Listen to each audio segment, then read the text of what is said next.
the first 2 years of the Second World War, this slow, awkward biplane, which was all fabric and bracing wires, was everywhere in the Mediterranean and the Atlantic.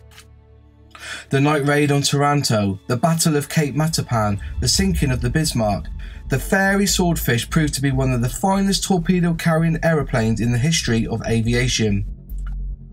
For 9 years, from February 1936 to May 1945, the Fairey Swordfish equipped units of the Fleet Air Arm, and a total of 2,391 were built.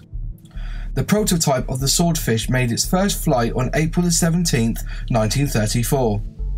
But a year earlier, the Fairey Company had developed a new type of biplane, which they hoped to sell to the Fleet Air Arm.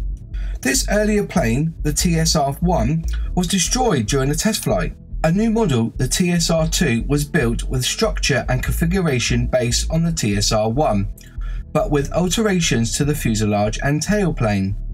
Tests of the new prototype included a catapult launching from the deck of the HMS Repulse. The British Air Ministry accepted the aeroplane, and it was christened the Swordfish. This biplane had wings that could be folded back for storage on board ship. The aeroplane had a metal skeleton and a fabric skin, and the wheels could be replaced by a pair of floats. The aircraft was powered by a Bristol Pegasus radial engine. The Bristol Pegasus is a British 9-cylinder single-row air-cooled radial aero engine designed by Roy Fedden of the Bristol Aeroplane Company. It was used to power both civil and military aircraft of the 1930s and 1940s. The Pegasus was the same size, displacement and general steel aluminium construction as the Jupiter, but with various improvements to allow the engine maximum speed to be increased from 1,950 to 2,600 RPM for takeoff power. Some notable users of the Pegasus were the Fairey Swordfish, the Vickers Wellington and the Short Sunderland.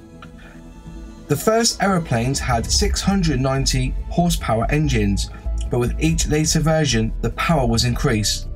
The propeller was a 3-bladed and made of metal with fixed pitch. The aeroplane carried a 3-man crew on reconnaissance missions and 2 men on torpedo dropping duty. Defensive armament consisted of a fixed forward machine gun synchronized to fire through the propeller and a movable gun in the observer's cockpit.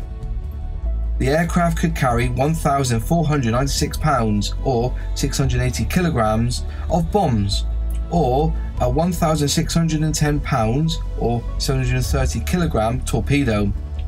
The Mark II being able to carry 8 rockets under the wings instead of a torpedo or bombs. The first production model, the Swordfish Mark I, appeared early in 1936, and the other models followed. The Mark II in 1943 with stronger wings for carrying rockets and a more powerful engine. The Mark III in 1943 had with it a radar unit under the fuselage, and the Mark IV, a closed cabin version, was created for Canada. The Swordfish went into service in July 1936, and by the time the war broke out, 13 squadrons were equipped with this aircraft. 12 aeroplanes were carried on 5 Royal Naval aircraft carriers: the Ark Royal, the Courageous, the Eagle, the Glorious and the Furious. The Swordfish was used as a torpedo carrier until 1942, but when the appearance of newer types that were faster and stronger were reassigned to anti-submarine warfare, thus it was assigned to the Atlantic convoy escort carriers and proved to be an outstanding in this new role as well.